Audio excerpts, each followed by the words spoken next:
Shkolla parisiene është e njohur për të gjithë artistët të cilët mes dy luftrave botërore kanë qëndruar në Paris dhe nga atje kanë ndikuar në zhvillimin e artit modern.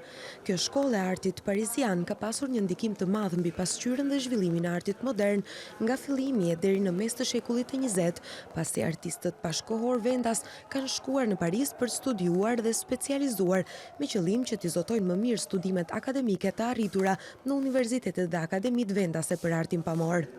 Në këtë ekspozitë u shfaqën veprat e artistëve që kanë vendosur themelin e artit bashkohor të Maqedonisë, si Dimitar Pandilov, Avramovski, Lazar Licenovski dhe Nikola Martinovski, si dhe autor të gjeneratës së dytë dhe të tretë të artistëve vendas të edukuar atje me vepra në të cilat ndjehet ndikimi parisian.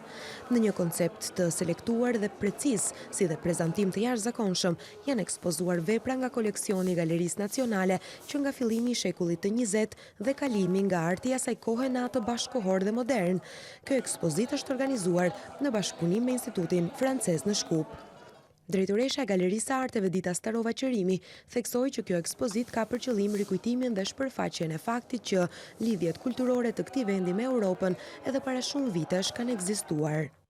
Janë pikrisht ato lidhje të forta që i kemi me shtetet europiane, siç është Franca, dhe si artistët tanë në vitet 1920 shkojnë në Paris, mësojnë, dhe i sjellin ato idetë dhe ato inspirime që i kanë dhe këtu pastaj veprojnë, ndërtojnë shkolla, ndërtojnë akademia, mësojnë gjenerata të reja. Dhe ideja se si në ato vite Evropa ka qenë aqafër dhe ne duhet ta nxisim atë ide se ne duhet të shkojmë përvoja, t'i marrim të kthehemi në vend dhe fuqishëm të punojmë për idenë se çdo herë ka qenë Evropa prezente këtu në vendin tonë. Drejtori i Institutit Francez Hugo Bechtel njoftoi se kjo ekspozitë do të vazhdojë edhe në të ardhmen, si dhe ftoi të gjithë dashamirët e artit të shohin bukuritë e këtij projekti. Et je sais que dans de nombreux domaines, nous avons encore beaucoup de choses à faire ensemble et j'y veillerai avec Dita en particulier. Kemi edhe shumë punë për të bërë së bashku dhe tani me këtë ekspozitë ne do të vazhdojmë së bashku me Ditën. J'invite tout le monde à venir vraiment découvrir cette exposition magnifique, découvrir ou redécouvrir bien sûr les grands artistes macédoniens du XXe siècle et voir cette influence de la France sur leur travail. Merci beaucoup. I ftoj gjithë artistët dhe gjithë ardashësit të vinë të shohin këtë ekspozitë dhe të shohin ato influencimet që kanë pas francezët në artistët këtu në vendin tonë. Pra ju i ftoj të gjithë ve ta shihni këtë ekspozitë të bukur në Çift Amam. Ministra e Kulturës Bisera Konstandinovska Stojčevska rreth ekspozitës ka deklaruar që frankofonizmi përveç gjuhës ndër vite ka promovuar edhe kulturën dhe vlerat demokratike, duke rikujtuar angazhimin e artistëve maqedonas të asaj kohe, të cilët bartën vlerat europiane në artin vendor modern. Франкофонията низ годините прерасна во мисија која ги промовира францускиот јазик и култура, но и јазична разновидност, мир, демократија, човекови права. Делата на Димитар Пандилов Аврамовски, Лазар Личеновски, Никола Мартиновски, но и на Томо Владимирски, Борко Лазески, Лена Стефанова се раскошен приказ на големината на творечкиот дух, развиорен во центарот на светската уметност во периодот меѓу двете светски војни. I pranishëm në këtë ekspozitë ishte edhe i pari komunës së Çajirit Visar Ganiu, i cili për televizionin tonë u shpreh mjaft i kënaqur me pikturat e ekspozitës.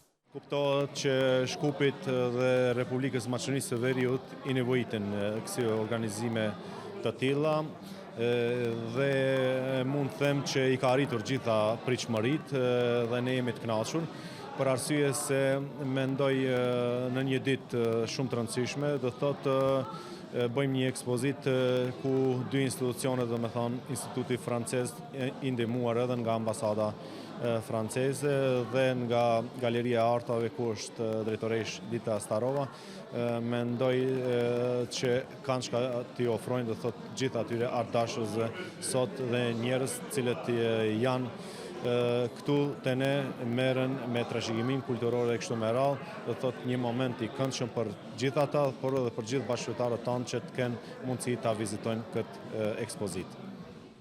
Ambasadori francez theksoi që është i gëzuar që ka mësuar veprat e fotografisë maqedonase në periudhën e artit modern francez dhe siguroi që përsëri do të organizojnë një ngjarje të karakterit të tillë edhe në qendrën e kulturës në Prilep.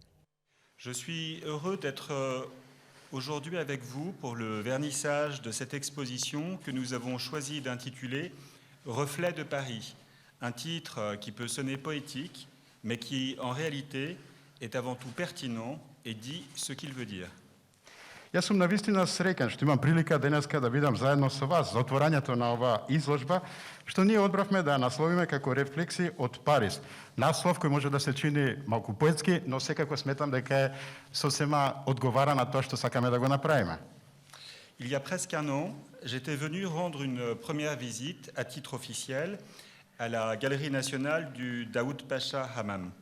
Aimablement accueilli par vous, Dita, j'ai alors découvert la beauté de sa riche collection permanente. Веќе една година јас додав во една прва официјална посета на Националната галерија на Дауд Пашин Амам. Многу љубезно пречекан од страна на вас, Дита, јас ја открив убавината на богатата постојана колекција на Дауд Пашин Амам. L'influence de l'école de Paris et des courants de la peinture moderne était plus qu'évidente dans les tableaux des grands maîtres macédoniens du début du XXe siècle. Влијанието на Париската школа и на токовите на модерната уметност беа повеќе од евидентни во сликите на големите мајстори на македонското сликарство од почетокот на 20-тиот век. Paris, ce pôle d'attraction pour les artistes du monde entier, était là, présent dans les couleurs, dans les traits de pinceau, dans les thèmes traités. Париз, тој центар на привлечност за сите уметници од целиот свет, беше присутен тука, во боите, во цртите и потезите на четките, во сите истретирани теми во овие слики. Lors de mes échanges avec vous sur les différentes possibilités de coopération, nous sommes rapidement tombés d'accord sur le fait que cette inspiration française méritait d'être mise en valeur. C'est comme cela qu'est née l'idée de réaliser une exposition sur les influences parisiennes des grands artistes macédoniens. Во рамките на размената, заедно со вас, околу париското влијание и различните можности за соработка, ние констатиравме дека оваа колекција и овие уметници навистина заслужуваат уште повеќе да бидат вреднувани. Од тука се роди идејата да се реализира изложба за париските влијанија на големите македонски уметници. Et donc, aujourd'hui, je suis heureux d'être là pour voir la réalisation de ce projet. Nous allons pouvoir admirer des œuvres choisies de grands maîtres fondateurs de la peinture macédonienne moderne. Dimitar Pandilov-Avramovski, Lazar Lichenowski, Nicolas Martinovski, pour lequel j'avoue avoir un attrait particulier, Tomo Vladimirski, Borko Lajeski, qui est entre autres l'auteur de cette splendide fresque murale dans la Maison de la Culture de Prilep, où nous allons prochainement réaliser un bel événement dans le cadre de la présidence française de l'Union européenne, mais encore Lena Stefanovska. Навистина сум среќен што имам прилика денеска да ја видам реализацијата на овој проект, во рамките на кој ние ќе имаме прилика да им се восхитуваме на одбрани дела на големите мајстори, основоположници на македонското модерно сликарство, како што се Димитар Пандилов-Аврамовски, Лазар Личеновски, Никола Мартиновски, кон кого морам да признам имаме една одредена слабост, Томо Владимирски, Борко Лазевски, а тука морам да ви кажам дека наскоро ќе имаме прилика да видиме заедно со неговата прекрасна фреска во Центарот за култура во Прилеп, каде што ќе се реализира еден многу убав настан посветен на француското претседателство со Советот на Европската Унија, како и Лена Стефановска.